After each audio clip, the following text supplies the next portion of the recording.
Bonsoir et bienvenue dans cette nouvelle vidéo mercato. Alors, le PSG prépare un mercato XXL pour cet été. Alors, une liste en or avec 5 grands noms. Le PSG prépare un mercato XXL. Alors, le PSG ne s'interdit en rien de frapper très fort cet été avec avec la cellule de recrutement qui travaille sur plusieurs très belles pistes. Ultra dominateur en France, le Paris Saint-Germain a décidé de ne plus faire d'une victoire en Ligue des Champions sa grande priorité pour mieux construire sur le long terme une équipe capable de gagner régner sur l'Europe à coup de travail et non de stars. L'idée est bien sûr de trouver l'équilibre parfait entre les jeunes que Luis Enrique est capable de faire progresser, les pépites à trouver et à faire grandir, et les joueurs confirmés capables d'apporter la touche finale à l'équipe parisienne. Une stratégie parfaitement symbolisée par les derniers mercatos avec Désiré Doué, Bradley Barcola, mais aussi Joao Neves et même Tchak Kvaratskhelia. Le Qatar a démontré qu'il n'était pas fermé aux gros investissements s'il était persuadé que ce n'était pas un caprice et bien des opérations capables de faire grandir le PSG dans le bon sens. C'est pourquoi Fabrizio Romano a récemment déclaré que Paris avait tenté sa chance pour faire venir Lamine Yamal et Victor Osimhen l'été dernier, donc le PSG n'a pas froid aux yeux. Et l'été prochain, de nouvelles tentatives d'exception vont avoir lieu, confirment plusieurs médias espagnols et anglais, pour des joueurs souvent situés au-delà des 100 millions d'euros en valeur marchande, même s'ils ne pourront pas tous les signer à Paris, bien évidemment. Néanmoins, Luis Campos, qui n'est pas certain de rester en poste, mais prépare néanmoins l'été prochain avec Luis Enrique, a concocté une liste très ambitieuse avec 5 noms pour le prochain mercato d'été, qui s'annonce très grand au PSG, et pas n'importe lesquels.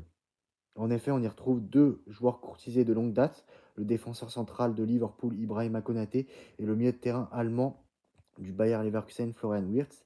Se trouve également la confirmation d'un intérêt récent pour Cole Palmer si Chelsea venait encore une fois à manquer la Ligue des Champions la saison prochaine.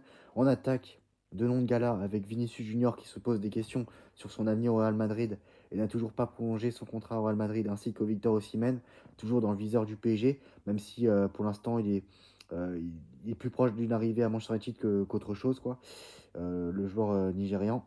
Alors prêt à rouvrir des négociations avec Naples, donc de quoi promettre des négociations compliquées pour de telles recrues, mais aussi démontrer que le nouveau projet parisien a de quoi attirer des joueurs parmi les plus désirés d'Europe. Sinon, Liverpool a trouvé et a identifié le successeur de Mohamed Salah et c'est une star de Serie A. Donc Liverpool aurait ciblé un renfort de poids en Serie A pour remplacer Mohamed Salah, l'international égyptien, pour laisser place à une autre star du continent africain. Un dribbleur africain en remplace un autre. Selon Sky Sports, Liverpool a coché le nom d'Ademola Lookman comme successeur potentiel de Mohamed Salah.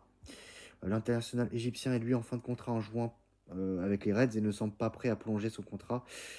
Son compère nigérian est lui sur le départ de l'Atalanta Bergame. Lookman avait déjà des envies de départ à l'origine, puis son conflit avec Gianpiero Gasperini l'a confirmé dans cette dynamique. On estime dans son prix à environ 100 millions d'euros et les courtisans sont nombreux. Le PSG dans le coup, son nom est aussi annoncé du côté de Tottenham, Chelsea, voire le Paris Saint-Germain. Le club de la capitale française était déjà proche de l'engager l'été dernier et avait noué des contacts avec son entourage. Finalement, le dossier en était resté là à la suite à la signature de Désiré Doué. Paris pourrait revenir à la charge pour renforcer un secteur dans lequel l'équipe est pourtant bien armée. Cela fait suite au changement de système de Luis Enrique, alignant 3 ailiers, dont en faux numéro 9. Voilà, donc c'est tout pour les informations mercato. Et voilà, n'hésitez pas à donner vos avis en commentaire. On se retrouve très prochainement pour une nouvelle vidéo. À très bientôt. Ciao.